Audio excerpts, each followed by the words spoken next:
Aujourd'hui, ce sont les finales des championnats de France de cuisine amateur. Parmi les 2000 candidatures en France qui ont postulé et qui ont vraiment cuisiné un peu partout à travers la France, se réunissent les 6 finalistes. Hier, ils étaient 14, les gagnants de chacune des épreuves, et aujourd'hui, ils ne sont plus que 6 pour accéder au titre de champion ou championne de France de cuisine amateur 2013. Qu'est-ce qui fait la spécificité du championnat de France de cuisine amateur? C'est avant tout la convivialité et le plaisir de partager. Pourquoi? Parce qu'un cuisinier amateur, c'est quelqu'un qui fait ça en termes de loisirs. C'est pas son métier, il ne veut pas ouvrir un restaurant, c'est quelqu'un qui prend plaisir à recevoir des gens, à partager le savoir-faire et à faire plaisir aux gens. Et c'est des valeurs qui sont très présentes dans ce championnat, puisqu'en fait, on se rend compte que les gens deviennent amis. Et c'est vrai qu'il y a un sujet de discussion tout naturel qui s'impose, c'est la cuisine, et on vit ça tout au long de l'année à travers toute la France. Moi, c'est une passion, c'est l'échange, c'est faire plaisir, c'est séduire ses amis, ses parents avec la cuisine. Et on sait à un moment donné qu'on va donner vraiment, quelque chose d'agréable et partager un vrai moment agréable. Et la cuisine, c'est limite frustrant parce que c'est infini comme possibilité. On peut créer n'importe quoi, faire des associations chaque jour différentes, et en fait on n'a pas de fin. Voilà, on peut s'exprimer librement, et les goûts, les couleurs de chacun font que on s'adapte, on progresse, et on essaie de faire vraiment des choses qui puissent plaire au maximum de gens. C'est un équilibre entre les deux. On ne peut pas dire que les gens viennent que pour gagner, on ne peut pas dire que les gens viennent que pour rigoler, parce que malgré tout c'est sérieux. Il y a un règlement, il y a des jurys, il y a une structure, il y a le matériel derrière.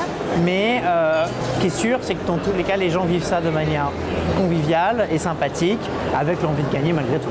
Là, on est là depuis ce matin, et du coup, on en profite pour regarder le stand. Ça m'apportera d'autres choses. Comme ça, je pourrai après créer à ma façon. C'est la spécificité de ce championnat. Beaucoup de concours de cuisine existent, mais sont dans des cuisines de professionnels, c'est-à-dire à l'abri du regard, avec du matériel qui n'est pas le matériel de tous les jours. Ce qu'on a conçu, c'est quelque chose qui s'approche du quotidien des gens.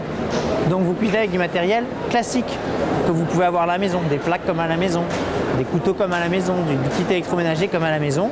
Par contre, ce qui change, c'est que vous avez du public devant vous, et ça à la maison vous l'avez pas. L'esprit concours, vraiment de se dire on se fait plaisir, on échange, c'est ça qui est magique dans la cuisine, et l'ambiance est super bonne, donc il faut qu'il y ait un gagnant. Bonjour, moi je m'appelle Frédéric Genot, donc je suis meilleur ouvrier de France primeur, donc fruits et légumes. J'ai moitié cuisine, je suis moitié cuisine et moitié fruits et légumes, donc vous voyez comme quoi personne n'est parfait. Et ma mission aujourd'hui ici, elle est en tant que jury. Et on est là aussi pour revaloriser et voir l'importance des fruits et des légumes dans l'assiette aujourd'hui.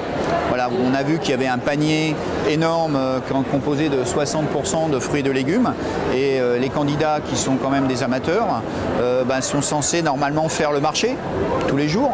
Donc c'est quand même la première source d'idées et d'imagination que l'on a. On voit le marché, on a ce qu'on appelle des impulsions spontanées, de dire tiens, avec ça je vais faire ça, ça et ça. C'était un peu le but ici provoqué pour le concours, et on a vu dans l'assiette comment ils se sont débrouillés avec ce genre de produits faits au dernier moment. Je trouve que ce type d'événement, justement, c'est l'occasion pour les gens de pouvoir venir, peut-être prendre des astuces aussi, découvrir un univers, créer des vocations. Il y a plein d'enfants qui viennent, et ça je trouve ça très sympa. Ah, comment vous avez fait ci, ça, ils veulent goûter. À la fin des épreuves, on fait goûter les gens, et ça me fait très plaisir quand les gens disent ah oui, ça c'est bon, c'est marrant. Il y a aussi des gens qui font des commentaires, non, vous auriez dû faire ça, attention, ça crame. C'est assez drôle, c'est très interactif en fait. Mais oui, j'apprends beaucoup de choses, de nouveautés, beaucoup de cuisine riant, guadeloupéen, mauricien. Il y a du travail. Ça veut dire qu'on apprend beaucoup de choses avec eux, structure de travail, une bonne culture. Voilà. Ce que j'aime bien avec la cuisine amateur, c'est qu'il n'y a pas de règles. Un professionnel va essayer de structurer en fonction des saveurs, il va essayer de structurer en fonction de ça. L'amateur, il essaye, il se fait plaisir. Quand j'achète et puis je fais. Donc des fois, ça fait des mélanges super intéressants, des fois moins. Voilà, mais on est aussi là pour découvrir, et il y a des très belles idées. Moi, j'ai trouvé des très belles idées aujourd'hui. Et on peut encore les applaudir, bravo à eux.